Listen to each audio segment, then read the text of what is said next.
Cominciamo allora. Nous commençons, bonjour à tous, bienvenue à cette rencontre intitulée Fausses nouvelles et journalisme de paix. Le thème des fausses nouvelles et du journalisme de paix est un thème brûlant. Comme d'habitude, le meeting saisit au vol des questions essentielles qui sont d'une actualité bruyante. L'été a été animé par les fake news, par les polémiques. Et l'homme politique peut-être le plus important de la planète, ou si ce n'est le plus important, c'est certainement celui qui est le plus sous les feux des projecteurs, a lancé officiellement aux États-Unis une croisade contre les fausses nouvelles. Et la moitié du journalisme mondial a lancé une croisade contre lui. Hier, j'ai entendu ici au meeting le président Tajani qui a parlé de fausses nouvelles lui aussi. Les hommes politiques parlent énormément des fausses nouvelles, ce qui, pour nous qui sommes journalistes, est un peu irritant. Parce que les limites de notre métier sont apparues de manière visible ces dernières années,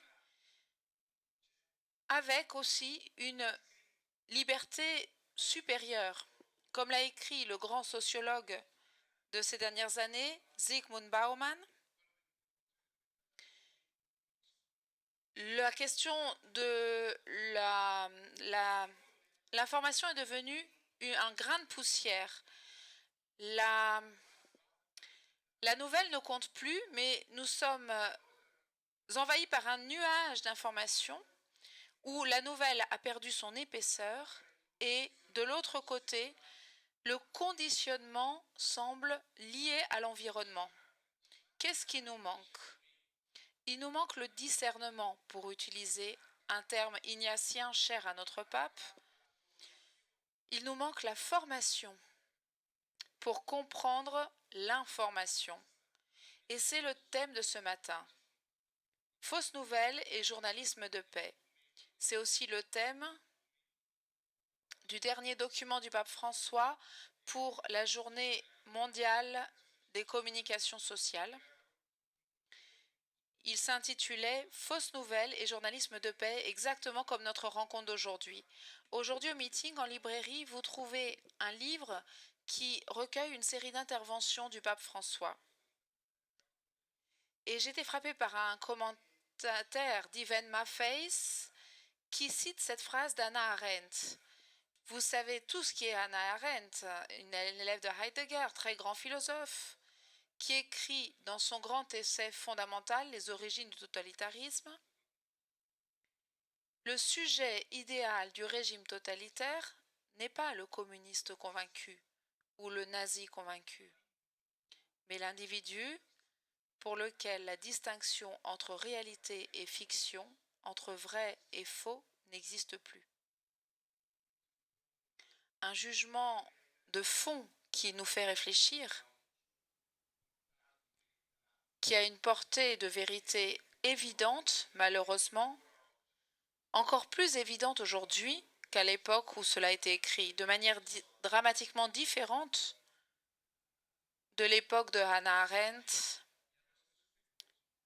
et en même temps si proche.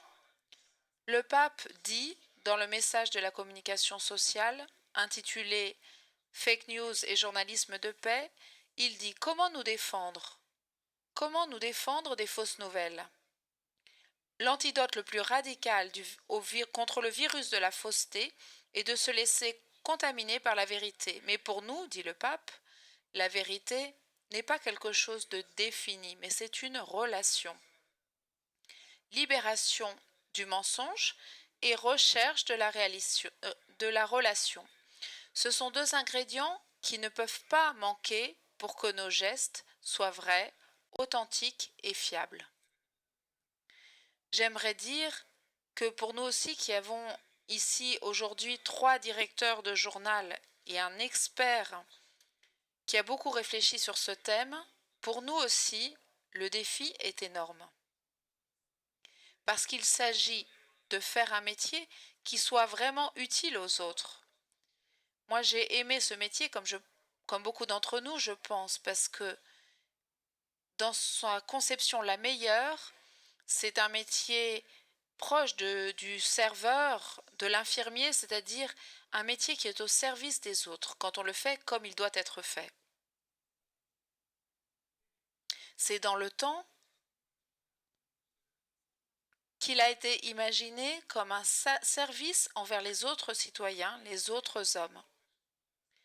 Nous avons le temps et la méthode pour étudier les choses et vous offrir des clés d'interprétation des nouvelles, des informations que vous n'avez pas. C'est la meilleure manière de vivre, à mon avis, notre métier, en sachant qu'il est très difficile aujourd'hui de l'imaginer tel qu'il sera dans le futur. Notre impression, malheureusement, est que par le passé, on a fait des choses très importantes au niveau de l'information, comme soutien à la démocratie dans un rôle fondamental, mais que dans le futur, il y a plus d'ombre que de lumière. Alors j'ai été trop bavard pour cette introduction. Chacun de nos intervenants aujourd'hui aura un quart d'heure à sa disposition et puis si nous avons le temps, nous redonnerons leur parole pour des questions. Donc je vais commencer en donnant la parole à Lucio Brunelli. Il y a un magnifique site du journal La Stampa qui s'appelle Vatican Insider. C'est un ami, Tornielli, qui en est responsable.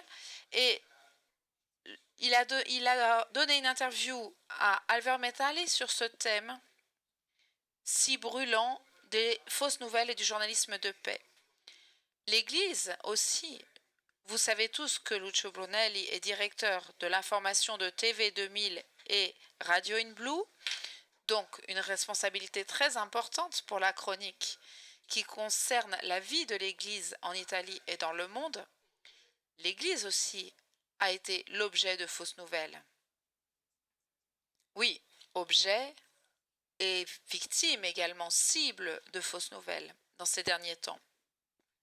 Je pense en particulier à 2 photos qui ont beaucoup circulé et qui peuvent être considérées un peu comme l'emblème de ce que peut être une fausse nouvelle autour du pape. La première a été publiée après les élections de Bergoglio. On voit un prêtre qui semble ressembler à Bergoglio, qui donne la communion au général Bidella, dictateur argentin. Donc on pourrait penser qu'il y a une complicité entre Bergoglio et la dictature argentine.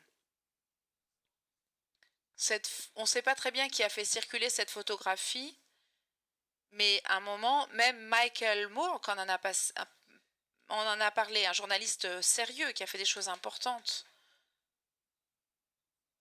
et donc qui a donné à cette photographie une autorité importante. Et puis bien entendu, on a découvert ensuite, il aurait peut-être mieux valu le faire avant de la publier, que ce n'était absolument pas Bergoglio mais un autre prêtre, et on a trouvé le film de cette cérémonie. Mais cet épisode, ça m'a frappé parce que Michael Moore s'est excusé ensuite. Il s'est rendu compte de son erreur, que c'était un faux. La photographie était authentique, mais la personne n'était pas la bonne. Et il a présenté ses excuses. Ce que notre monde fait rarement, malheureusement. C'est sans doute ce qu'il y a de plus juste et qui donne de la crédibilité à notre métier. On peut arriver qu'on se trompe, mais on présente ses excuses. L'autre photographie est l'image de Ratzinger. On nous présente un jeune Ratzinger avec le bras levé, comme s'il faisait un salut nazi. Cette photographie aussi a beaucoup circulé après son élection, comme pour dire qu'il y avait une complicité avec le régime nazi.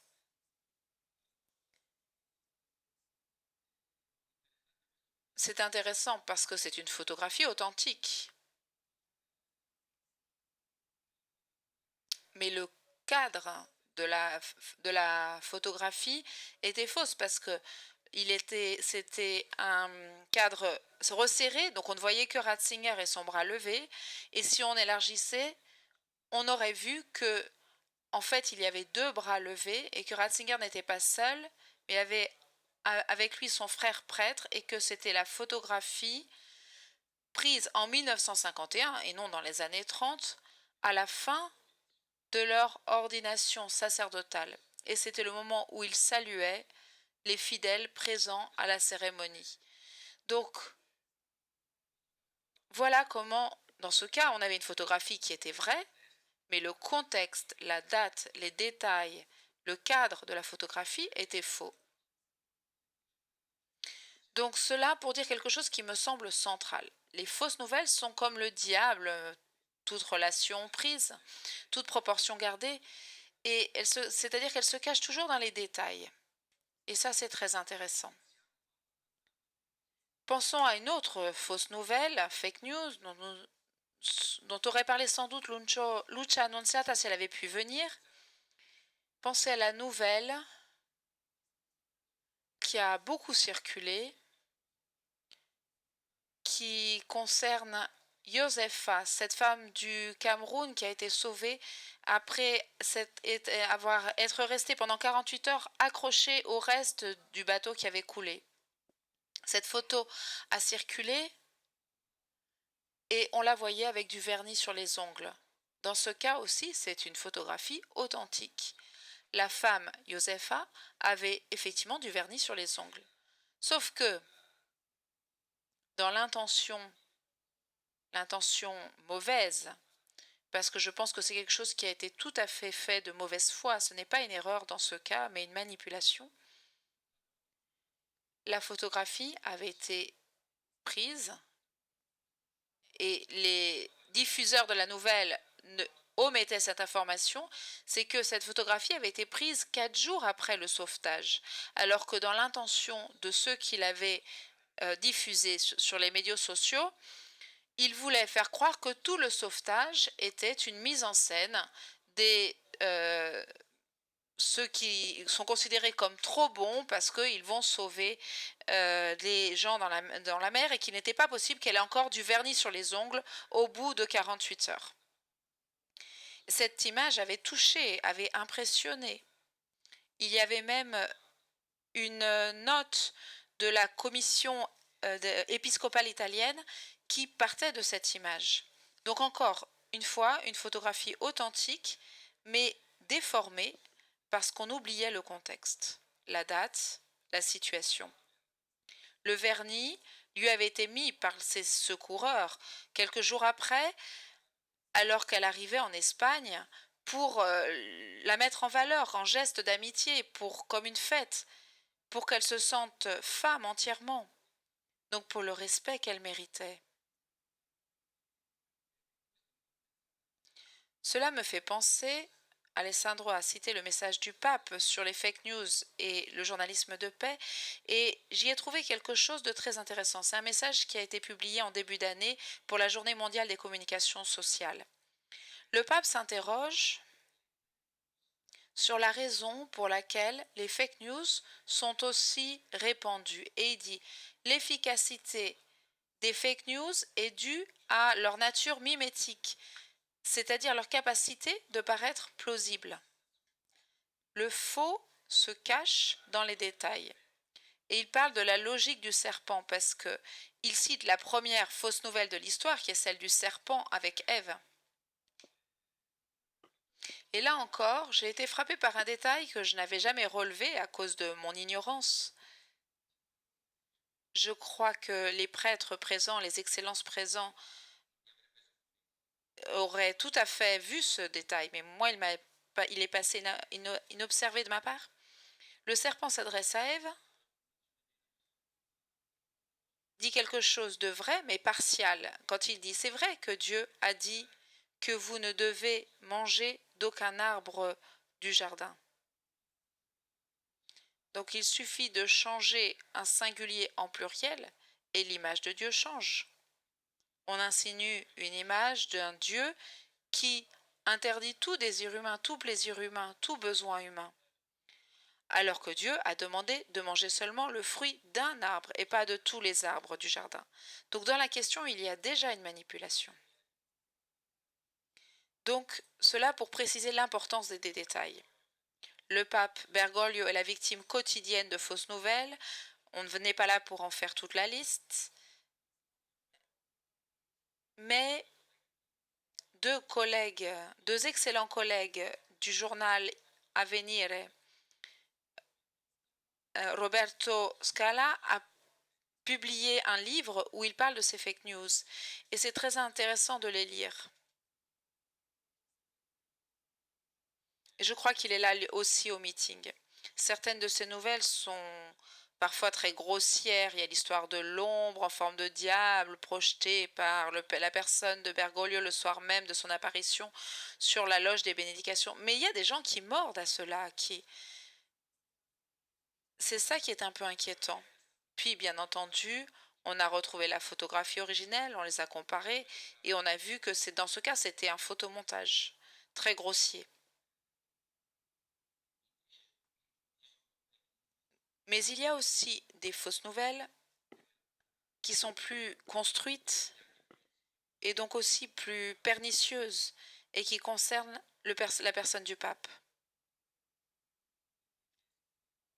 Parce qu'elle mélange, comme le dit le pape, le vrai et le faux de façon à paraître plus vraisemblable, surtout pour un public qui se considère plus indisposé face au pontificat.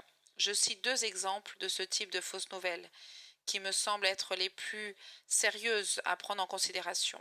Je me souviens que en Noël dernier, 2017, le pape a utilisé l'expression Jésus réfugié. Jésus a été un réfugié. Jésus et la Sainte Famille étaient des réfugiés. C'était des jours très brûlants sur la question de l'immigration. Et alors là, ça a été le scandale des vêtements déchirés parce qu'on accusait Bergoglio d'avoir forcé l'évangile, d'avoir violenté une tradition, d'être ignorant de l'exégèse. Cela a été écrit sur les réseaux sociaux, sur Internet, mais aussi sur des journaux sérieux. Là encore, c'est vrai que le pape a utilisé cette expression. Mais le détail qui avait été omis dans ce cas était décisif. C'est-à-dire que ce n'est pas lui qui a inventé cette expression. Tous les papes l'ont utilisée. Ratzinger aurait tous les droits, s'il le voulait, d'exiger les copyrights de cette expression. Parce qu'il l'a prononcée à différentes occasions et en particulier à l'Angélus du 17 janvier 2011. Il dit « Le Messie de Dieu était un réfugié ». Mais s'il fallait suspecter Ratzinger de modernisme, on peut encore remonter à Pie XII. En 1952, il a écrit un message entier sur ce sujet. La famille de Nazareth en exil, Jésus, Marie et Joseph émigrant en Égypte pour se soustraire à l'injustice d'un roi sont le soutien de tous les migrants. Ce serait intéressant de se souvenir de cela aujourd'hui.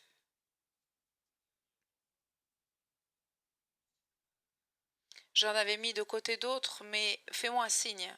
Il me reste 5 minutes. Alors, la question de qui suis-je pour juger? Là encore, c'est quelque chose qui se prête à la critique. Là encore, des détails qui sont omis. Moi, j'étais présent là. Nous étions en train de rentrer de la première GMJ du pape François à Rio de Janeiro, et c'était la première conférence de presse totalement libre, faite par un pape dans l'avion. Les journalistes n'y croyaient pas, même pas le père Lombardi, qui était responsable de la salle de la presse. On peut demander ce qu'on veut, disions-nous, et on disait oui, oui, le pape disait vous pouvez demander tout ce que vous voulez. Donc il y a une sorte d'autocensure des journalistes. Non, je vous l'assure, parce qu'il y avait des thèmes chauds que personne n'a évoqués. Et à la fin, une journaliste brésilienne non vaticaniste et donc un peu plus libre et a fait une question sur le lobby gay au Vatican. Alors là, le souffle nous manquait, c'était jamais demander à un pape s'il existe un lobby gay au Vatican et comment l'affronter. Parce qu'il y avait des nouvelles qui circulaient déjà à la fin du pontificat du pape Ratzinger, on parlait de ce lobby gay. et encore au début du pontificat de Bergoglio. Et donc la question n'était pas quel est le jugement du pape sur la condition homosexuelle, mais comment pensez-vous affronter la question d'un lobby gay au Vatican? Et lui, il répond d'abord, c'était la dernière question, hein, après 1 heure d'intervention en roue libre avec l'avion qui remuait, lui, il était debout, donc c'est des conditions très particulières avec son italien qui n'est pas le nôtre. Au début, sur un ton plaisantin, il dit: on écrit beaucoup ce lobby gay, mais je n'ai encore trouvé sur aucune carte d'identité du Vatican l'expression gay. Et ensuite, de façon sérieuse, il ajoute: il faut distinguer le fait d'être une personne gay du fait de faire un lobby, parce que les lobbies, tous les lobbies, ne sont pas bons. Donc un jugement très sévère sur les lobbies au cas où il existerait au Vatican. Et en prémisse de ce jugement sévère, il dit: il faut distinguer. Si une personne est homosexuelle et cherche le personne et a de la bonne volonté, qui suis-je pour la juger? Il ne faut pas écarter ces personnes à cause de leurs conditions. Le problème n'est pas d'avoir cette tendance, le problème c'est de faire un lobby comme il y en a d'autres, des lobbies d'affaires, des lobbies politiques, des lobbies francs-maçons. Donc toute cette introduction très intéressante a été brutalisée par un titre qui disait: le pape homosexuel, qui suis-je pour juger? Donc toute une partie du monde catholique a pensé que c'était le manifeste d'un Bergoglio relativiste, la propagande qui disait d'un Bergoglio qui renonce à utiliser son jugement. Alors que le contexte était très particulier, donc c'était un jugement particulier. Et voilà le message qui a circulé et qui a uni une certaine droite, disons appelons la droite catholique, et une presse progressiste qui ont forcé l'image du pape relativiste. Bien entendu, le passage qui dit: si une personne homosexuelle cherche le Seigneur avec bonne volonté, qui suis-je pour le juger? Je défie quiconque de montrer que ça n'est pas cohérent avec la tradition catholique, avec un sens chrétien, un sentiment chrétien. Ça va? C'est tout? Alors, la question du journalisme de paix, si elle a le temps, j'en parlerai éventuellement après. Merci.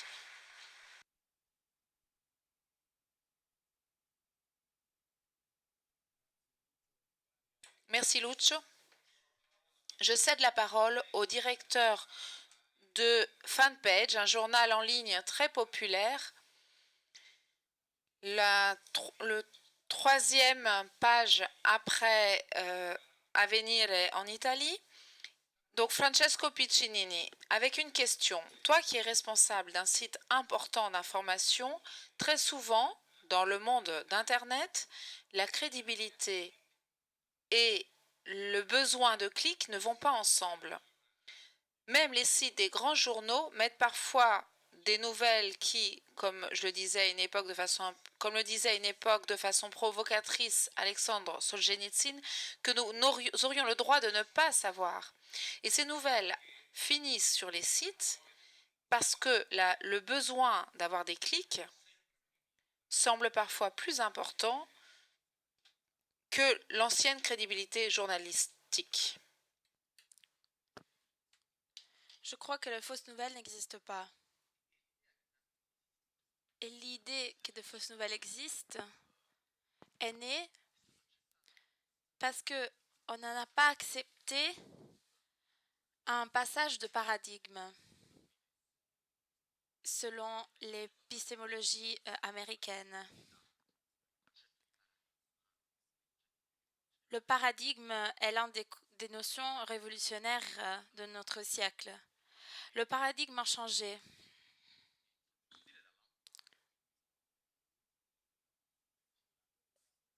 Je peux le dire parce que j'ai dans mon journal, j'ai eu 2 erreurs sur 350 contenus par an, par jour, pardon. Les personnes qui contrôlent la filière de distribution de nouvelles a changé et cela a été le paradigme du XXe siècle. C'est une transition du XXIe siècle. C'est quelque chose qui a changé en 2008. Le 2008 est l'année de la grande crise. La division entre le public et ceux qui géraient les messages envers le public a été très vaste. Imaginez de ceux qui ont fait confiance au subprime en Amérique, qui se trouvent sans maison. Il y a eu 2 grandes innovations, l'arrivée de l'iPhone et de Facebook. C'est un cas d'étude parce que les chiffres d'affaires des grandes entreprises ont arrivé au point culminant en 2006. Google naît en 1998 et les quotidiens, malgré tous les prévisions catastrophiques, continuent avec leurs chiffres d'affaires. Parce que le contrôle de la filière de distribution de l'information était totalement dans les mains des médias. Popper, par exemple, demandait un brevet pour faire de la télé. Par exemple, la télé contrôle les antennes. On ne peut pas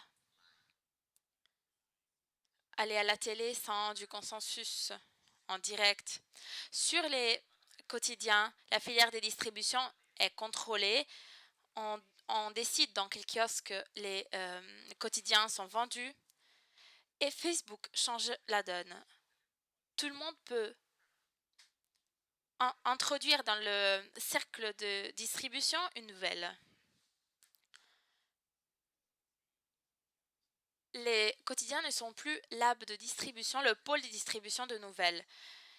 C'est quelque chose de statistique. Si vous regardez le temps de permanence sur les médias d'information ou Facebook, YouTube, Instagram, les pourcentages sont terribles. Les personnes passent beaucoup plus de temps sur Twitter, Facebook et Instagram que sur les moyens d'information.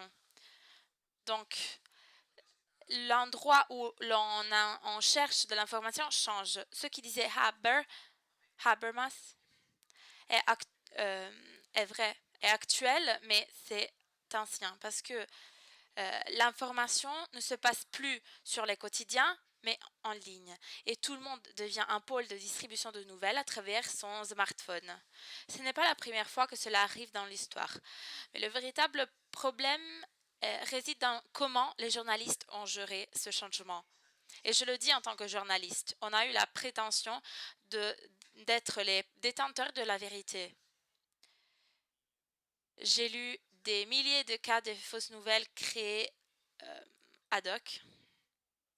En Italie, par exemple, pensez à l'utilisation de la propagande et donc à l'introduction de nouvelles à propos pour la propagande. Quand on parle de fausses nouvelles, on parle de propagande. Pour que la propagande fonctionne, elle nécessite une grande compétence. Si, par exemple, un monsieur publie un mème contre Laura Boldrini aura un impact, on sait que cela n'est pas vrai parce que selon les manuels de publicité, on sait que le message doit être vu au moins 3 fois et cela est impossible sur Internet. C'est impossible que vous tombez 3 fois sur la même image sur le même ministre. C'est très compliqué. Ça veut dire que tu dois créer de façon cyclique des fausses nouvelles. Derrière cela, il doit y être une machine à propagande. Donc, ce n'est plus une lutte entre les instituts d'information. Je donne une information et tu donnes une autre. Mais c'est une lutte entre des blocs d'information qui publient des images. L'année dernière, une recherche a a fait une erreur au niveau de la méthode. Il disait que les soi-disant fausses nouvelles ont eu un impact seulement 8% des personnes. C'est l'une des méthodes plus absurdes qu'on n'a jamais appliquées à une recherche scientifique sur l'information. Ils ont pris des sites comme le Cursaro della Sera, on a évalué le public par rapport au Corriere della Sera, qui est le quotidien original, officiel.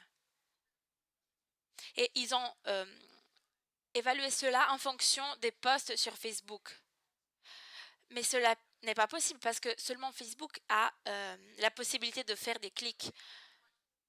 Donc, c'est au ce niveau-là que le paradigme change. On regarde le XXIe siècle avec des lunettes du XXe siècle. Et cela ne nous permet pas de bien voir. C'est comme si je devais lire mes notes avec d'autres lunettes. Je comprenais une chose, je pourrais confondre une chose avec une autre. J'ai besoin de nouvelles lunettes, des lunettes du XXIe siècle pour comprendre ce phénomène.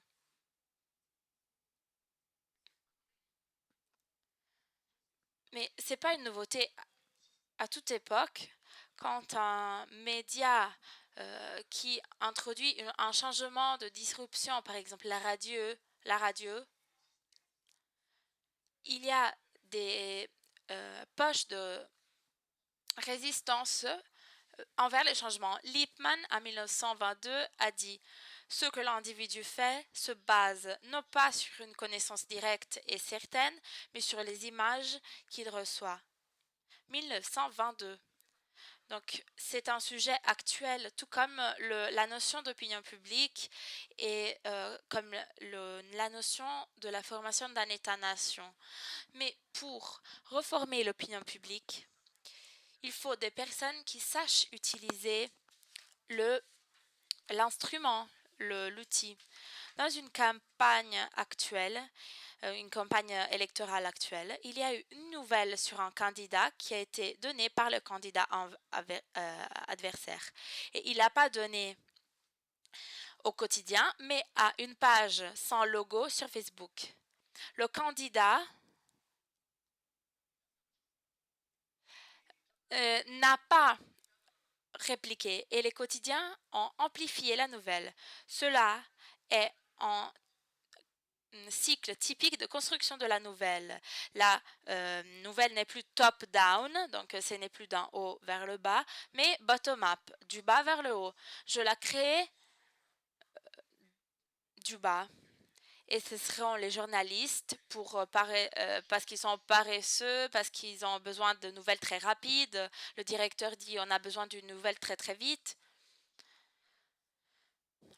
Mais à cause de cette rapidité, cette intensité, la nouvelle se diffuse et le candidat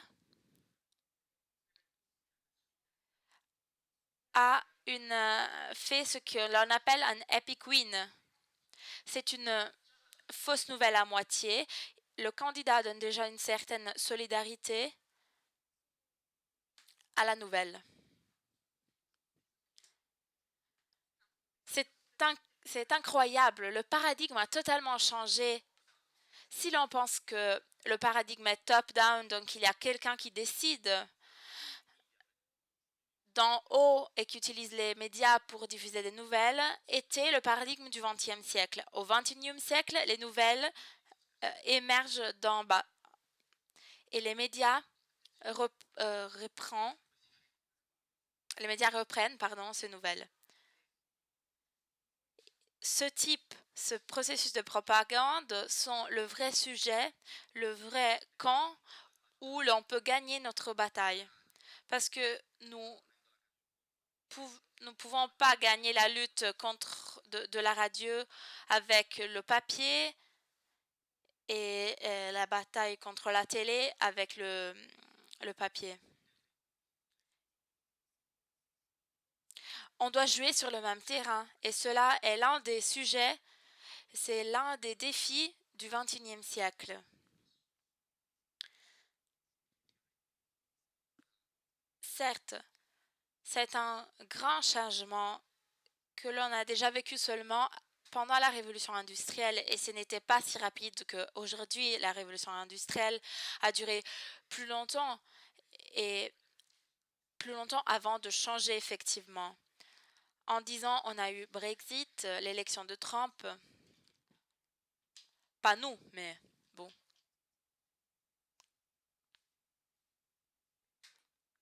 Et c'est évident, selon le sondage, cela est né à travers des centrales de propagande. Nous pouvons continuer à être en dehors de la route ou on peut essayer de profiter du moment, de suivre cette vague. Et je pense que faire de l'information aujourd'hui réside dans le fait de faire de l'information en gardant des compétences. Les fausses nouvelles peuvent être battues grâce à une grande compétence. Je rappelle quand Fidel Castro est mort au moins 20 fois dans les 20 dernières années et après il est vraiment mort. Un très important quotidien italien a donné la nouvelle de la mort de Fidel Castro, même en papier. Il semblait qu'il était mort, mais c'est difficile de sembler mort. Soit on est mort, soit on est vivant. La nouvelle était donnée par Los Diarios Americanos, un site de réfugiés américains à Miami, et on sait que ce n'est pas fiable. Donc, si cette nouvelle est diffusée par ce site, il faut pas diffuser cette nouvelle parce qu'après c'est difficile de corriger.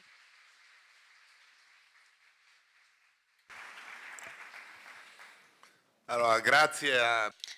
Merci à Piccinini et ses provocations. Donc, suivre le mouvement, on peut dire que Bruno Mastroianni essaye de le faire. Il est manager de réseaux sociaux, de différentes émissions RAI sur la télévision italienne. Il a écrit un livre qui va être présenté aujourd'hui à 16h avec l'autre auteur, Verageno, à la librairie. Le titre s'appelle « Garde-le allumé ». Donc, il s'agit de garder le cerveau allumé. Donc, pour suivre le raisonnement de Piccinini, Bruno Mastroianni nous propose, en tant qu'expert de la communication, de suivre le mouvement et donc d'être dans ce monde qui, comme si l'on suit la thèse de Piccinini, est le monde de Cambridge Analytica, c'est-à-dire les grandes centrales de propagande qui gouvernent quelque chose qui est donc plus qu'une fausse nouvelle, c'est vraiment une orientation de l'opinion publique. Oui, alors merci. Je voulais commencer de ce terme fake news en le contestant un peu parce qu'au fil du temps, il est devenu un peu une arme rhétorique. Dire à l'autre tu as dit une fausse nouvelle, c'est comme on l'utilise. Dire par exemple que Trump fait circuler des fake news. Donc ça a été comme un peu une manière rhétorique pour désavouer l'adversaire dans la discussion. Donc si vous allez sur Twitter, même dans les discours de foot maintenant, on s'accuse l'un et l'autre de fausses nouvelles. Donc c'est en train de rentrer aussi dans le dialogue commun entre des personnes communes. Dans les thèmes plus ordinateurs, on peut dire à l'autre c'est une fake news. Donc ça, c'est quelque chose de risqué parce que on rentre dans une sorte de formulation binaire qui nous font penser à un scénario trop simplifié, comme le disait Piccinini. On n'utilise pas les bonnes lunettes, comme il le disait, et toute la bataille devient la bataille entre le vrai et le faux. Et même dans le langage politique, c'est devenu le style typique, les formulations binaires. Chaque homme politique parle de sa vérité et tous les autres mentent, les mensonges des autres. Donc il y a toujours une dichotomie totale. 0, 1. soit avec moi, soit contre moi, aucune autre possibilité.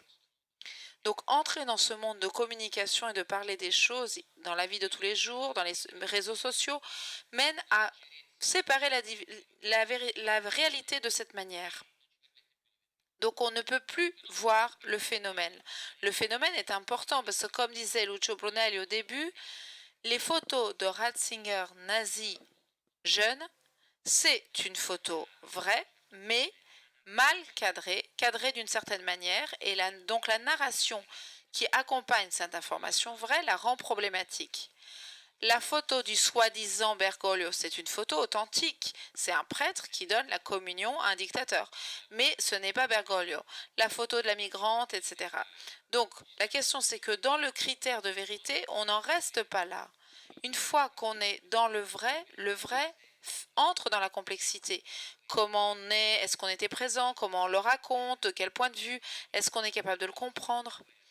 Donc la guerre, aujourd'hui, ce n'est pas les fausses nouvelles comme de sortes d'objets non identifiés, volants, qui touchent les utilisateurs et les confondent.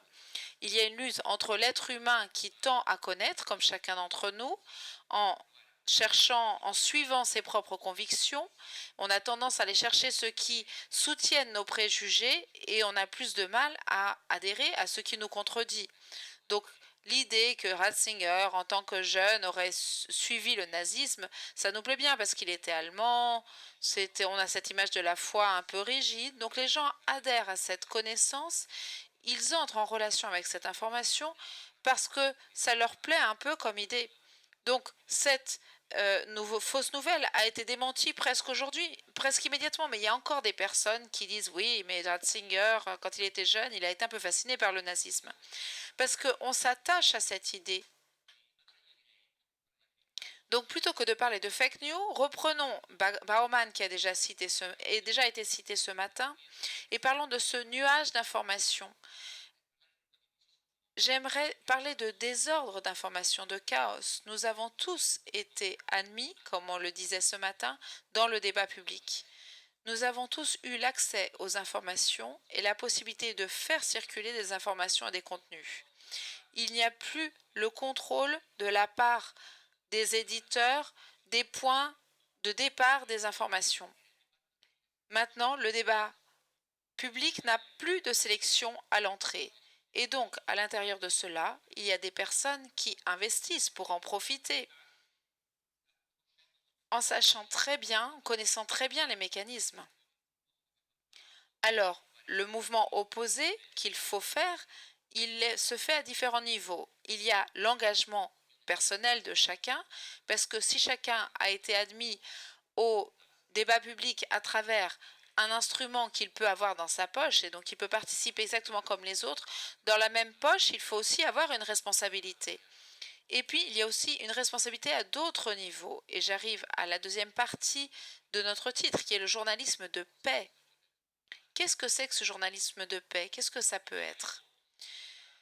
J'aime beaucoup le passage qui a été lu dans le message du pape François, où il nous dit « Comment nous défendre? Se défendre en se purifiant avec l'idée de la vérité et avec la relation. » Alors ça, c'est surprenant, parce que d'un point de vue technique spécifique, dans les réseaux sociaux, c'est très exact. Quelqu'un comme le pape François qui connaît sans doute les réseaux sociaux, mais je suppose qu'il n'est pas toute la journée sur Facebook. Il y va probablement pas du tout, mais il a compris comment fonctionne l'être humain et donc il a dit quelque chose qui est tout à fait exact d'un point de vue technique et comme j'ai l'honneur d'être ici avec des directeurs de journaux, je le dis, c'est la clé. On ne peut pas continuer dans un modèle journalistique où on distribue des contenus vérifiés, fiables, bons, bien faits, soignés sur le plan journalistique. Ça, c'est seulement 50% du travail aujourd'hui, peut-être même moins. Et en dehors de ça, il y a tout ce que va générer ce contenu.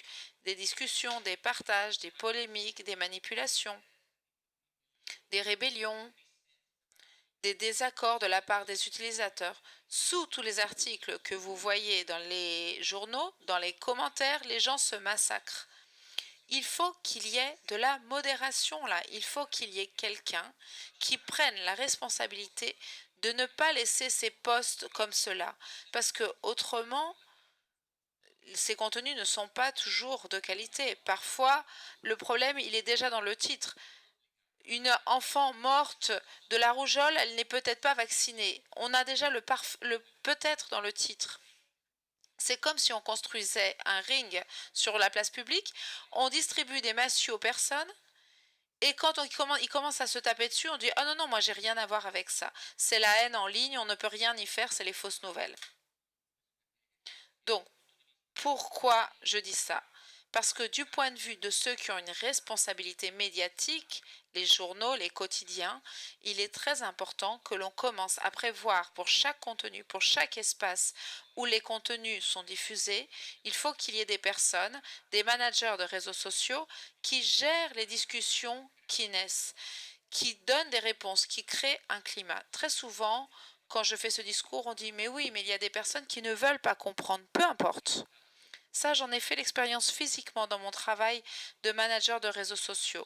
Si on se met à suivre les discussions même les plus polémiques, les plus violentes, petit à petit, on peut attirer sur ces pages les forces de ceux qui veulent réellement discuter.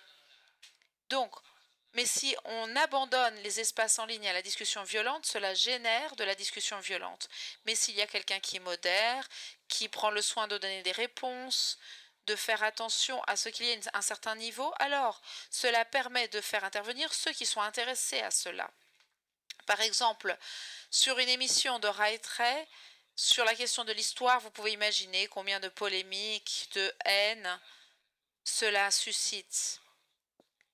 Il y a des questions d'histoire qui sont très sérieuses, qui nous concernent de près et qui touchent notre vie de tous les jours. Donc là, en faisant un travail pour permettre à tous d'exprimer leur opinion, demander à quelqu'un parfois de reformuler sans utiliser d'insultes, parfois en donnant des réponses fondées, en donnant des links de référence, en donnant des données, on ne convainc peut-être pas le polémique, celui qui est plein de haine, mais on parle à ceux que nous définissons la multitude silencieuse. Les personnes qui suivent les discours, les discussions en ligne et qui se forment eux-mêmes leur opinion, sans donner de signaux en ligne au début, parce que ce sont les personnes les plus réflexives, celles qui se posent les questions de manière détachée et radicale, souvent comme les plus mauvais, les plus haineux, ceux qu'on appelle les haters. Peut-être c'est peut-être une personne qui est seulement ignorante ou qui a un malaise. Mais bon, c'est un autre discours. Souvent, la question mal posée a comme fonction de susciter la même question dans des utilisateurs normaux qui n'ont peut-être pas le courage de se poser cette question. Cette question sur les vaccins, par exemple, est-ce qu'ils sont justes ou pas? Tout le monde se pose cette question, mais tout le monde ne va pas la mettre en ligne. Donc, répondre à la question du soi-disant hater, peut-être ne va pas lui répondre à lui, il va peut-être rester violent, polémique et pas changer d'avis, mais beaucoup d'autres qui lisent seront peut-être intéressés. Moi, j'ai souvent fait partie de cette multitude silencieuse au niveau de ce schéma sur les vaccins. Les malades de rougeole, il y avait cette courbe qui on montrait que le nombre de malades baissait depuis que le vaccin a été mis en circulation en 1963. Et moi, j'avoue qu'au moment de la discussion, j'étais un peu hésitant parce que si les morts ont baissé avant le vaccin, alors pourquoi le vaccin? Et quelqu'un a répondu, attention, le graphique vient du fait que la baisse, le nombre de morts baisse parce que les conditions hygiéniques ont changé. Mais l'infection continue à être élevée jusqu'à l'introduction du vaccin. Et elle ne s'effondre qu'à partir de l'introduction du vaccin. Et moi-même, je n'aurais pas eu cette réponse si je n'avais pas fait l'effort d'essayer de discuter en disant « Mais non, t'es ignorant, va faire des études ». Donc cette fonction de gérer les interactions qui suivent le contenu, c'est cette attitude de suivre le mouvement dont on parlait. Donc on ne peut pas résoudre de façon simple un problème qui n'est pas simple, c'est un problème complexe, c'est un problème de réseau. c'est pas un problème qu'on peut résoudre d'en haut. Si on fait tous les journaux et on les met tous en ligne qui sont tous bien, avec des nouvelles bien contrôlées, on va éliminer le problème du désordre d'information. Non, ça ne suffit pas. Il faut agir aussi sur le net. Chacun doit faire sa partie. Un problème qui se situe sur le net doit se résoudre sur le net. Et je pense que les journalistes devraient faire leur part du travail. Et beaucoup le font. Les personnes qui sont à cette table, bien entendu, mais il y a aussi beaucoup d'autres, en travaillant sur des blogs ou d'autres formes, qui travaillent beaucoup pour suivre les interactions qui suivent ce qu'ils publient. Mais je dirais que le journaliste, de façon générale, qui a toujours l'image du chien de garde de la démocratie, c'est une des questions fondamentales du journaliste. Moi, je suis devenue journaliste pour cette idée du chien de garde de la démocratie. Et c'est tout des images canines, parce que moi, j'aime ça. Le chien de chasse qui va chercher l'information, qui va aller chercher le scoop que le public doit décrire. Et moi, je vais utiliser un troisième figure pour le journaliste, le chien de berger. Il y a le chien de garde, le chien de chasse, mais aussi le chien de berger qui va aider le public à comprendre ce qui se passe. Au moment où il est polémique, au moment où ça lui échappe, il va l'aider à rentrer dans la nouvelle, à interpréter ce qui se passe. Donc le journaliste qui aide le lecteur à devenir toujours plus capable de s'orienter dans le désordre de l'information. Et je pense qu'il y a tout un grand défi là-dedans que beaucoup saisissent et qui est important, c'est poursuivre le mouvement. Les journalistes ne doivent pas faire que cela. Ils doivent le faire parce que sinon, si eux ne le font pas, quelle autre profession peut avoir dans son ADN, dans son ontologie de le faire? Les autres aussi doivent le faire, les institutions de culture, les universités, l'Académie de la Crusca, puisqu'il y a ici son compte Twitter. Ils font cela tous les jours, même sur les questions de linguistique. On ne peut pas mettre n'importe quoi sur le net. Il y a ceux qui se rebellent, qui font de la polémique, qui ne font pas la bonne question, qui disent c'est pas comme ça parce que ma maîtresse disait que. Et celui qui gère le compte Twitter prend le temps de répondre sur Internet. Donc, le défi est social et de web. Si nous voulons faire la paix sociale, il faut la construire au moment où nous suivons le mouvement, chacun de notre point de vue sur notre domaine. Je conclus et puis nous approfondirons peut-être plus tard dans la présentation du livre. Nous avons essayé de faire une réflexion qui soit utile pour chacun en tant qu'utilisateur, parce que nous sommes tous des petits personnages publics désormais. Chaque chose que nous partageons, notre like, notre commentaire, a une incidence sur une quantité de personnes que nous n'aurions jamais imaginé avant. Donc nous sommes tous devenus des petits personnages publics et nous devons donc prendre la personnalité du personnage public qui, par ses actions en ligne, a beaucoup d'incidence et de façon très forte autour de lui. Donc il y a tout un contexte éducatif pour former des générations dans les écoles, les universités. Et beaucoup d'entreprises le font là-dessus, beaucoup d'écoles le font. Mettre la capacité d'être humain à la hauteur de la connexion, excusez-moi l'expression, à la hauteur de ce désordre informatif. Et je crois que c'est le chemin pour suivre le mouvement, comme nous le disions. Merci, merci Bruno.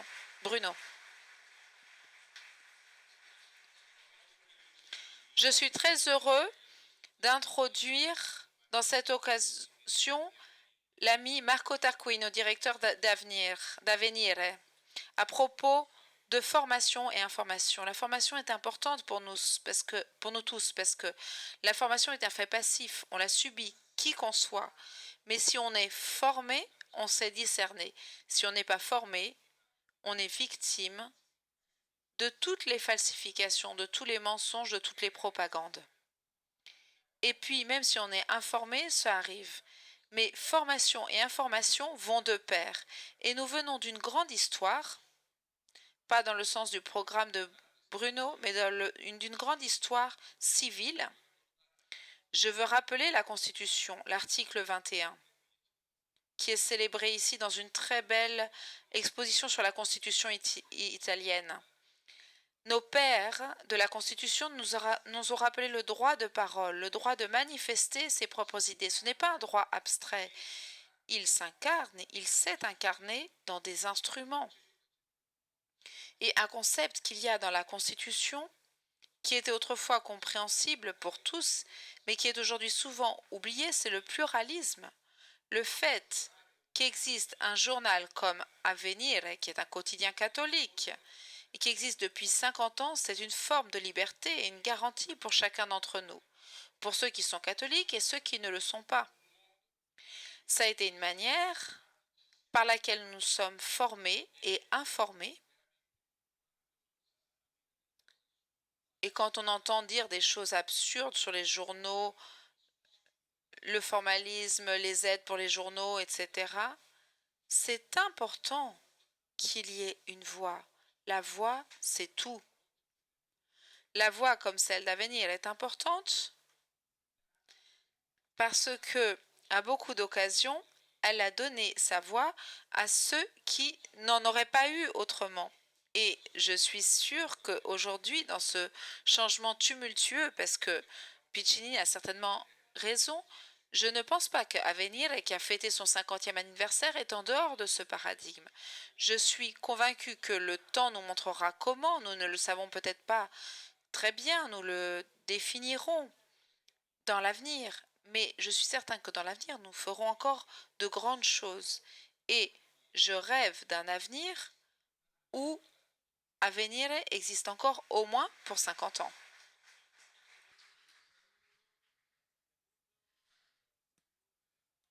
Alessandro a déjà dit tout ce que je voulais dire. Merci, bienvenue ici, bien retrouvé ici. Avenir a toujours été présent au meeting pour raconter cette histoire. C'est une partie de la réalité. Pour commencer à parler de fausses nouvelles, je voudrais commencer de ce qui est présent et de ce qui n'est pas présent sur les quotidiens et sur les sites. Aussi bien sur les sites top-down que bottom-up, tous les vagues d'informations qui viennent du bas.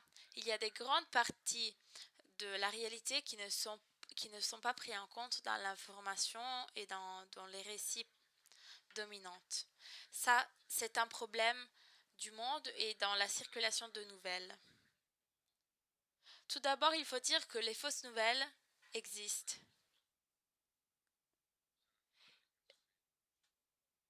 Par exemple, vous connaissez l'affaire Feltri?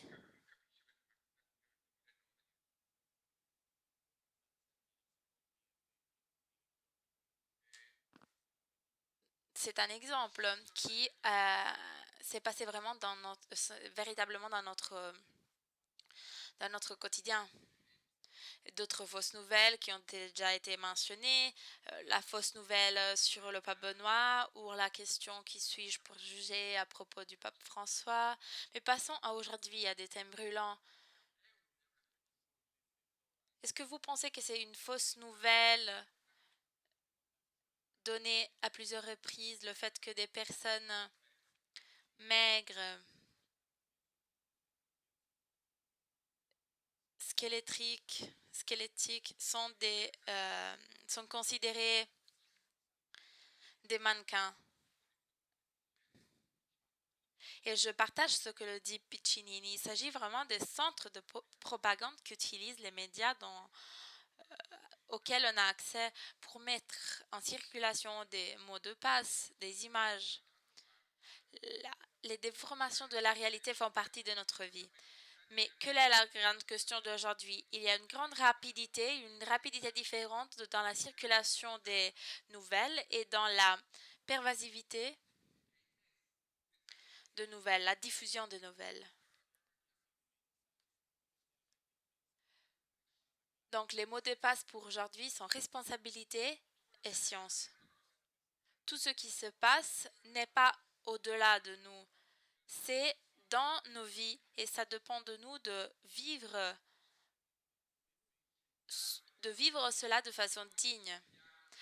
C'est nous qui choisissons les mots, c'est nous qui choisissons les sources d'informations et de comment participer au débat. C'est nous qui choisissons les personnes auxquelles faire confiance et les personnes desquelles on accepte des mots qu'après on repropose après. Il y a des personnes qui disent que dans l'Evangelii Gaudium, le pape François n'a jamais écrit le mot Jésus. Il y a des personnes qui ont dit cela et des personnes qui ont continué à répéter et répéter des choses que quelqu'un d'autre avait dit mais qui n'avait pas vérifié.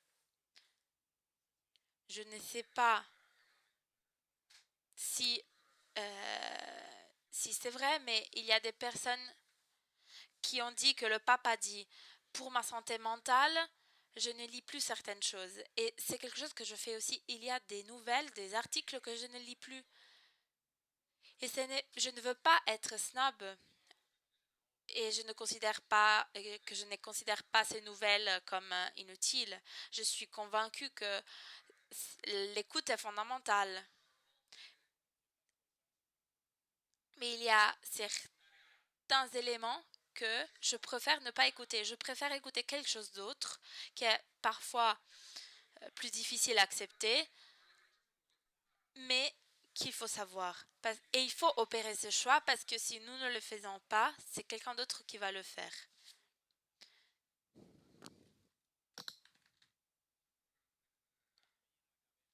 Beaucoup d'éléments me viennent à l'esprit. On a déjà trop parlé à propos de manipulation, de fausses nouvelles, de mauvaises nouvelles, et j'essaye de vous dire ce que je pense à propos du journalisme de paix. Selon moi, et c'est ce que l'on cherche de faire avec Avvenire, le journalisme de paix, c'est de guider les personnes dans ce qu'elles vivent. On est dans une nuage qui est la perception de la réalité selon les récits dominants.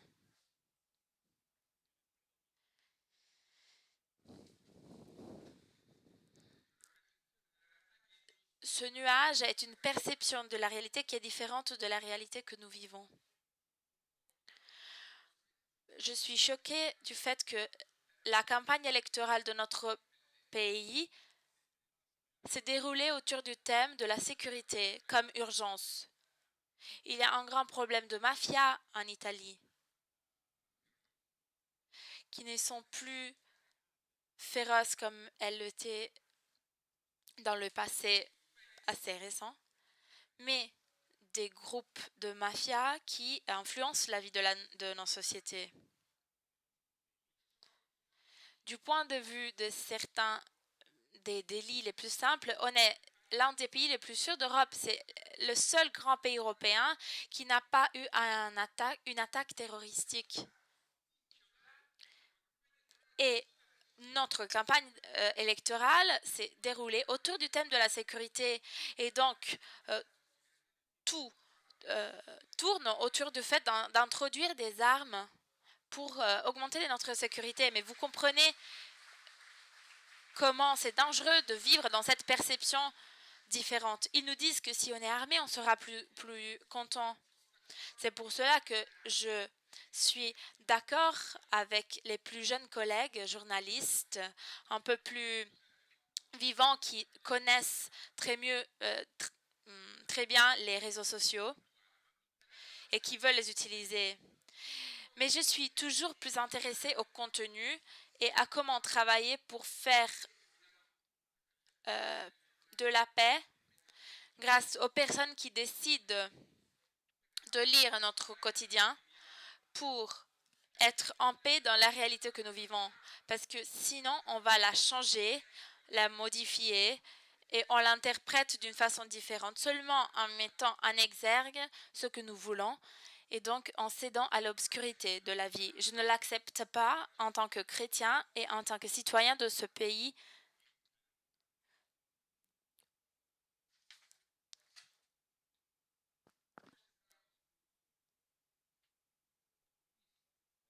Ça peut sembler une utopie par rapport à ce qui se produit dans le monde de l'information. Je vous donne quelques chiffres. Dans les 10 dernières années, plus de 40% des quotidiens et de périodiques de notre pays ont disparu. D'autres sont nés, tels que Frontpage, avec un grand succès en ligne, mais il y a une destruction, une réduction du pluralisme. Beaucoup de collègues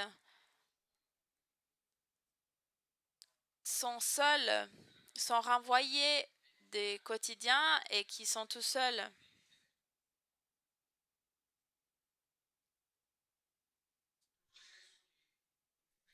C'est un processus qui reflète ce qui se passe dans les sociétés. Tout nous pousse à isoler et marginaliser les personnes. Par exemple, à travers les écrans même que nous pensons être des instruments de relation avec les autres. L'isolement amène à la stérilisation.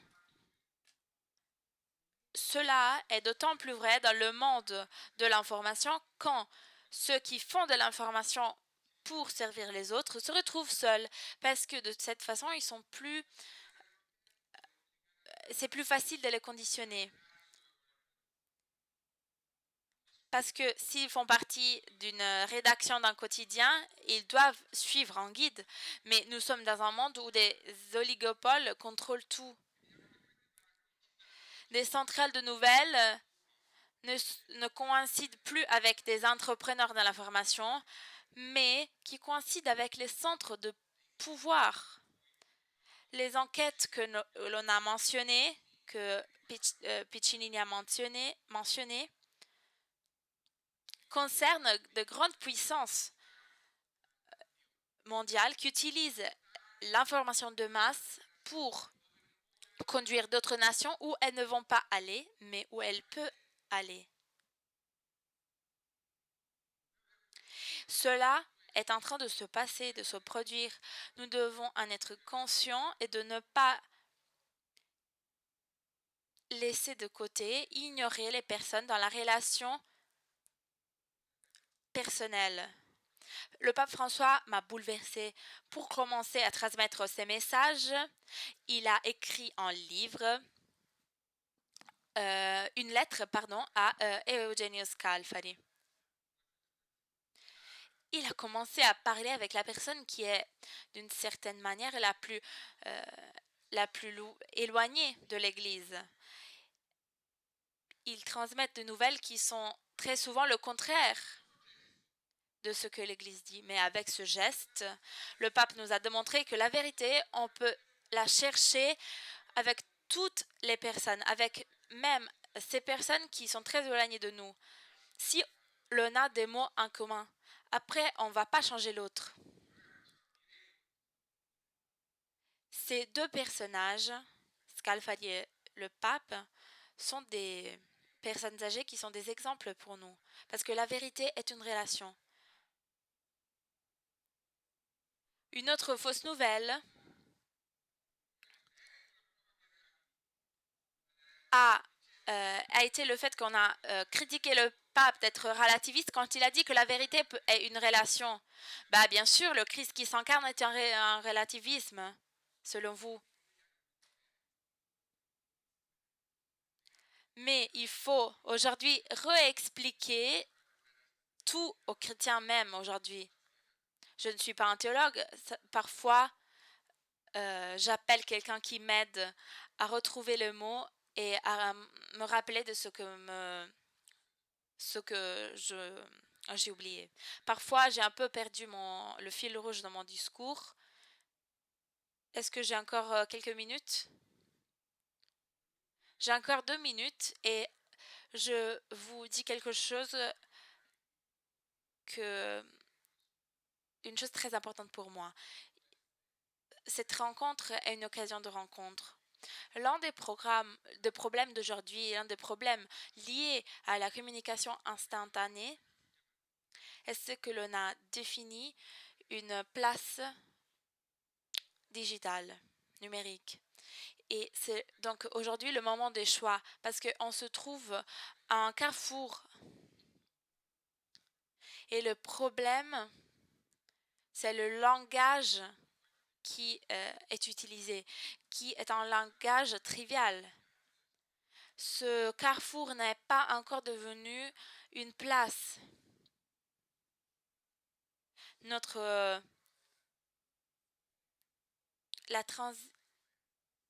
Italie, on a cet exemple de place publique où il y a la cathédrale, la mairie, la municipalité, les bâtiments liés aux banques. Nous sommes à un carrefour qui n'est pas encore devenu une place publique parce que chacun vient de son chemin et continue sur son chemin. Le commentaire que vous lisez sur les articles de journaux sont diffusés, sont repris après et continuent de s'alimenter. Donc il s'agit des personnes qui continuent sur leur chemin et on a besoin de sortir de cette mentalité. Comment pouvons-nous le faire? Il doit être possible que cette place publique ne soit pas seulement la place où l'on partage la haine, la rage. Est-ce que vous considérez cela trop philosophique? Non, c'est la seule manière pour faire de l'information. Et je ne suis pas seule à penser que cela est utile aujourd'hui. Il y a d'autres collègues, d'autres quotidiens qui essayent de faire cela. Et je suis convaincue qu'on a encore besoin des quotidiens parce que cette place ne sera pas réalisée, ne va pas se développer comme un endroit accueillant pour tout homme et femme. Et elle restera une place où il faut passer très vite, très rapidement, avec une arme à la main. Cela ne m'intéresse pas. Nous avons besoin de croire dans cette nouvelle manière de faire de l'information. Et j'y crois. Ça fait 50 ans que Avenir existe. Je ne sais pas combien de temps on va encore exister et j'espère très longtemps. Et j'espère surtout que notre quotidien soit un instrument à la disposition de ceux qui veulent être informés et qui ne se contentent pas de la télé et ceux qui ne se contentent pas de chercher les nouvelles dont ils ont besoin, mais des personnes qui font confiance à certains quotidiens, qui les interpellent et qui font confiance à ce quotidien qui lui montre des parties de la réalité différentes, des opinions différentes,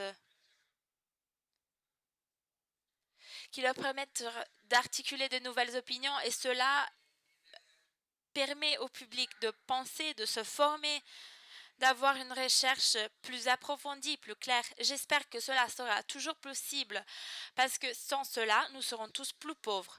Si l'on peut choisir juste ce que l'on aime et ce que l'on veut, ce que j'appelle une information selfie, cela est égoïste. C'est seulement prendre soi-même en photo et cela détruit un peuple.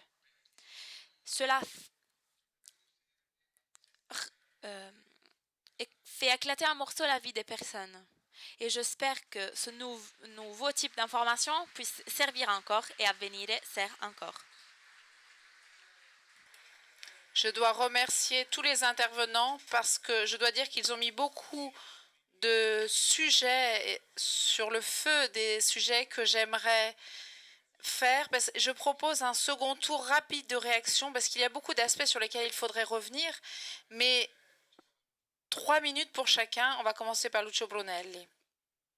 J'ai préparé d'autres choses, mais il me semble que la question qui est devenue intéressante, c'est que faire? Quel est l'antidote, s'il existe, contre la mauvaise information?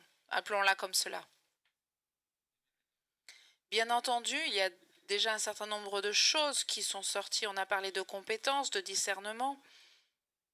Quand j'étais jeune rédacteur, il y a plus de 20 ans, à la RAI, la télévision italienne, je me souviens que quand une nouvelle sortait, il y a eu 10 morts le responsable disait, mais est-ce que c'est sorti à l'ANSA, c'est-à-dire l'AFP italienne? Donc il y avait une attention à vérifier en prenant tout le temps nécessaire. Il est évident qu'aujourd'hui, cela n'est plus possible. On parle de préhistoire sur le plan de la forme parce qu'aujourd'hui, les nouvelles nous arrivent de toutes les rédactions, de tous les côtés d'Internet. Ce qu'il faut, c'est apprendre à évaluer, discerner les sources, notamment les comptes Twitter qui sont souvent des sources d'informations formidables parce que ça peut être un journaliste qui est sur place, que tu connais déjà, donc tu sais évaluer sa crédibilité ou sa non-crédibilité. Donc, tout cela, c'est un travail que l'on fait, que l'on peut et que l'on doit faire davantage dans les rédactions. On n'est pas désarmé. Ça m'amuse toujours, surtout quand je suis arrivée à la rédaction de 30 jours. Il y avait une personne qui me disait il y a cette nouvelle qui est sortie. Je disais mais qui l'a dit? Je l'ai lu sur Repubblica. Ah d'accord, mais à Repubblica, qui est-ce qui leur a donné la nouvelle? Alors on retournait voir et c'est Repubblica cite les médias locaux. Et qui sont ces médias locaux? Donc cherchez toujours d'aller à l'origine de la nouvelle. On peut le faire. C'est difficile, mais on peut le faire. C'est quelque chose qu'il faut faire et que nous tentons de faire. Chaque nouvelle doit avoir un père et une mère qui prennent la responsabilité de cette nouvelle et qui sont capables d'évaluer la crédibilité de cette nouvelle. Et il faut vérifier la crédibilité de nos sources. Ça va contre la logique du copier-coller qui est perverse et qui règne dans les rédactions. Ça arrive de tel ou tel site, on copie, on colie et on met en ligne. Un autre antidote, qui est ancien, mais dont je pense qu'il est toujours actuel, c'est sortir, parce qu'on ne sort plus des rédactions.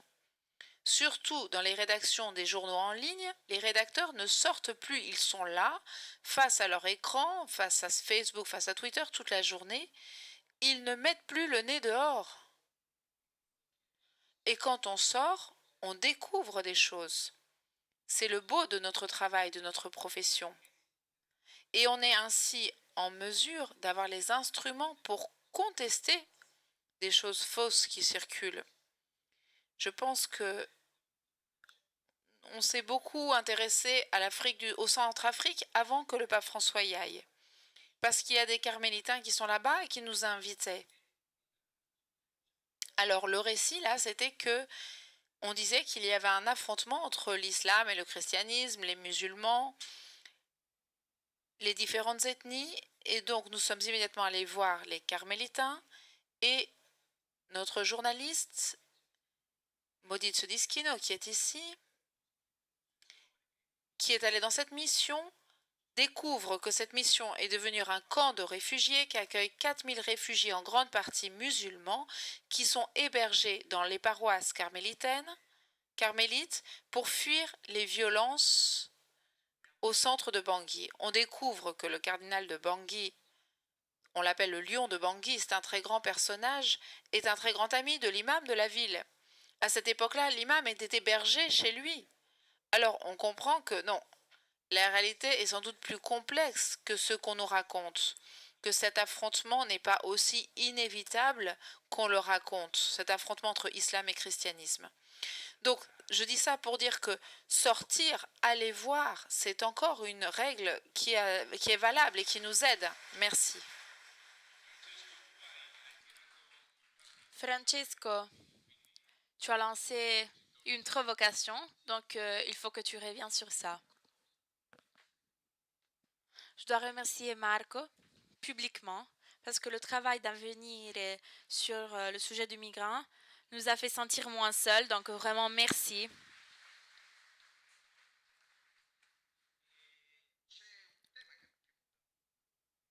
Il y a un sujet que je voudrais reprendre parce que le vrai sujet n'est pas les fausses nouvelles, mais le mood, c'est-à-dire l'humeur autour d'un sujet. Et cette humeur détermine les choix par conséquent. Si l'on répand une sensation d'urgence, on suscite la peur. Cela a toujours été vrai dans l'histoire. Pensez aux élections municipales à Rome d'il y a quelques années où on parlait d'urgence. À ce point-là, il y a deux notions importantes. La proximité, c'est-à-dire faire sortir les journalistes ou avoir des sources proches de la réalité. Si vous imaginez le web, la toile, avec des interconnexions, vous comprenez que si cette interconnexion est plus proche de vous, ça sera une information plus directe.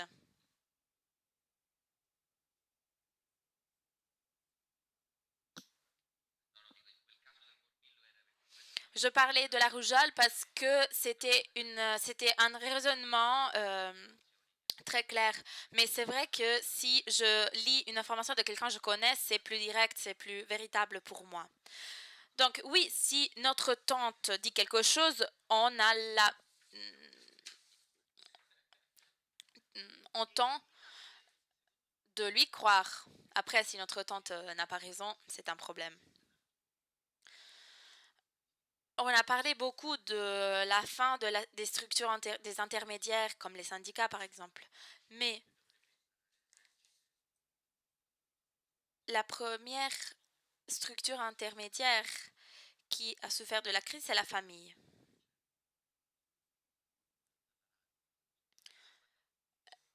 Avant, on regardait la radio et la télé tous ensemble autour d'une table et le père et la mère étaient le premier filtre à la compréhension, à l'interprétation de nouvelles. Quand on est passé au mobile, c'est compliqué d'avoir des enfants autour de la table avec qui on peut interagir sur le même sujet. Donc l'opinion publique partagée est le premier noyau qui devrait essayer de récupérer l'opinion publique à l'intérieur de la famille, mère, père, enfant. Cela est la base. Il faut recommencer par cela. Je ne suis père. Pas encore. Si, quand j'aurai des enfants, j'espère de faire cela très bien.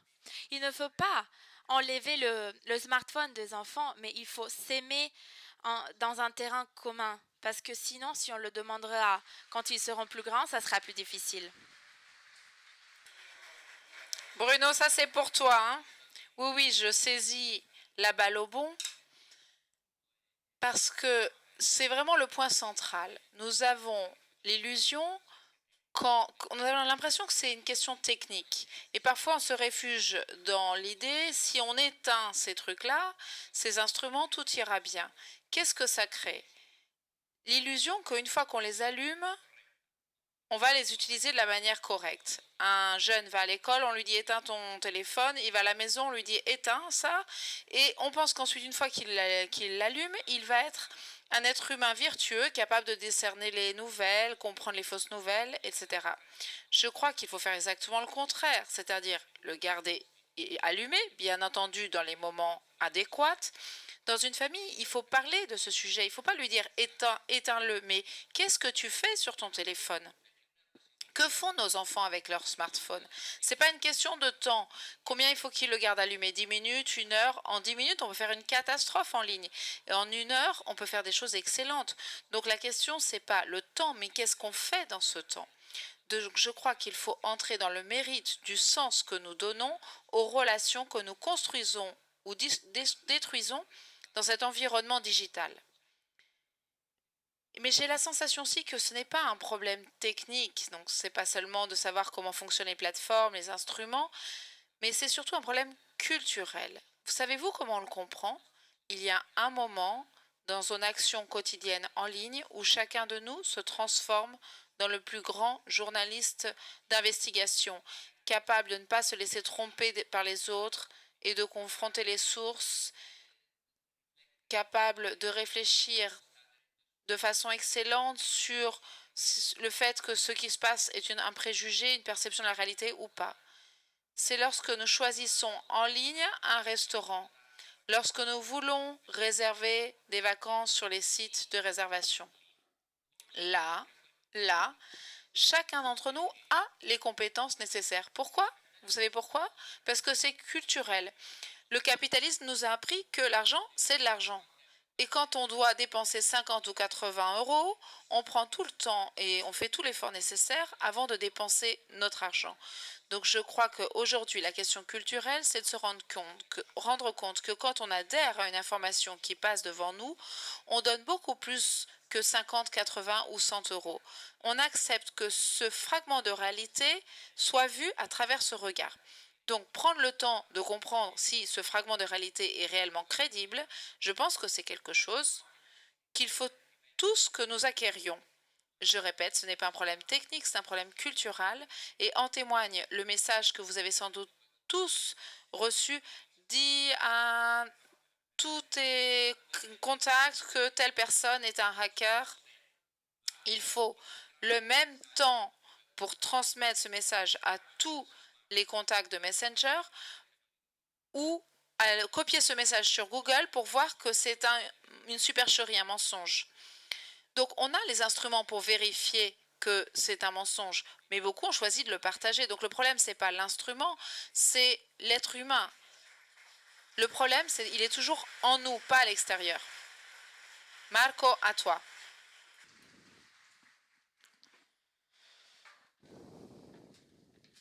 J'ai encore peu de mots.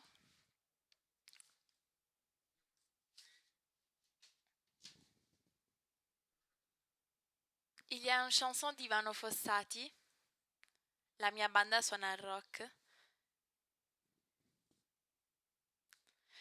qui dit deux choses que j'aime à propos de l'information. Il dit il y a une musique qui est espoir et d'autre qui est patience.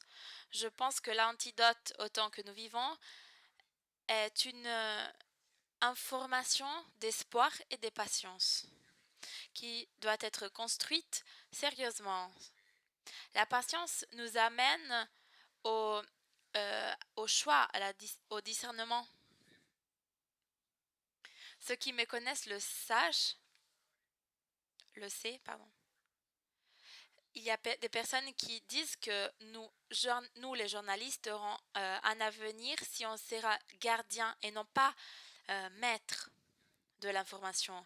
Gardien, des personnes qui protègent l'information, qui protègent l'eau potable et non pas l'eau polluée que se diffuse dans l'information. L'espoir nous rend libres. Et cela nous fait être capables de faire quelque chose pour les autres, pour les rendre plus conscients de ce qu'ils peuvent faire et de ce qui se passe dans le monde. Dans notre monde, il y a des inégalités où les hommes et les femmes ne sont plus regardés en tant qu'êtres humains. Nous sommes considérés comme des chiffres. Nos vies sont pillées. Par exemple, quand nous réservons une vacance, il y a des personnes qui puisent dans nos données et qui les revendent. Facebook et tous les autres récoltent beaucoup de données sur nous à travers ce que nous partageons de façon inconsciente. Je suis convaincue qu'un autre mot-clé est la proximité.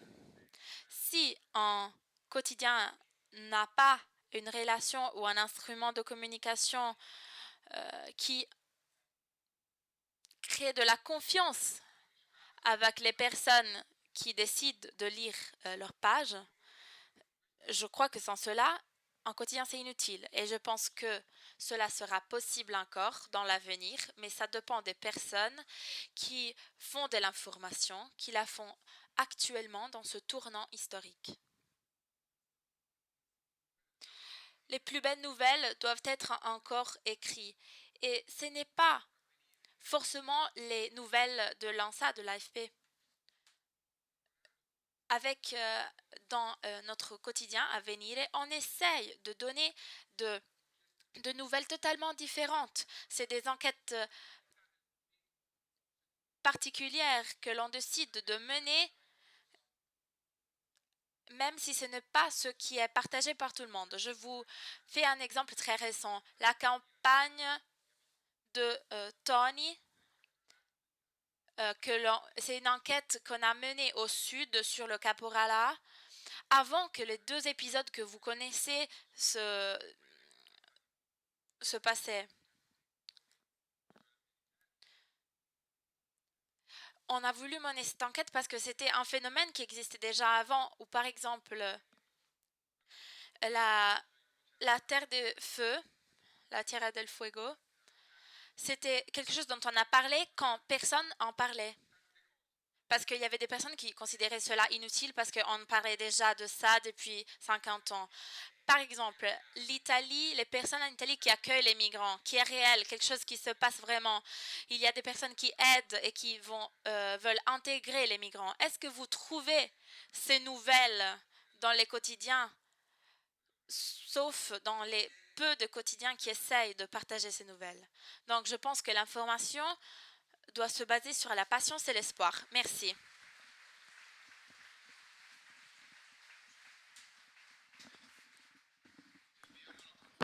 Nous arrivons à la conclusion et je vous lis maintenant une annonce importante, mais je ne veux pas faire de conclusion de cette rencontre. Je veux seulement lire les dernières paroles du pape François à la fin de son message sur les fausses nouvelles et le journalisme de paix, en adressant une prière franciscaine dans le sens de Saint François, qui dit « Seigneur, fais de nous des instruments de ta paix. Fais-nous reconnaître le mal qui s'insinue dans une communication qui ne crée pas de communion.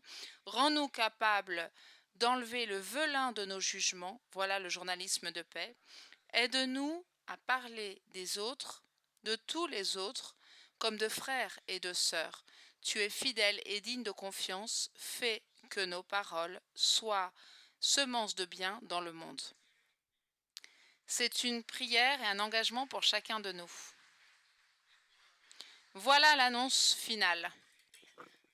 Ce qui rend les meetings un événement totalement unique est le fait que tout est complètement gratuit.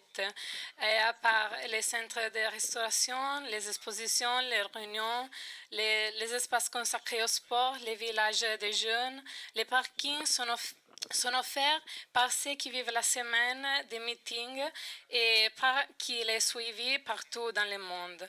Et savez-vous, et ce qui rend possible cette gratuité totale, le fait que les meetings est le fruit et du travail de chacun de nous. Et les bénévoles, les donateurs, les réalisateurs de l'exposition, les artistes jusqu'aux visitateurs qui le vivent. Et chacun offre au meeting quelque chose de lui-même, ses temps et ses énergies. Et cette année, est possible contribuer à la construction du meeting à travers des dons partout et qui sont partout. Vous trouverez des stands, ils s'appellent Dona Aura, caractérisés par un cœur rouge. Les dons se font uniquement au stand où vous trouverez les bénévoles qui ont un t-shirt magenta.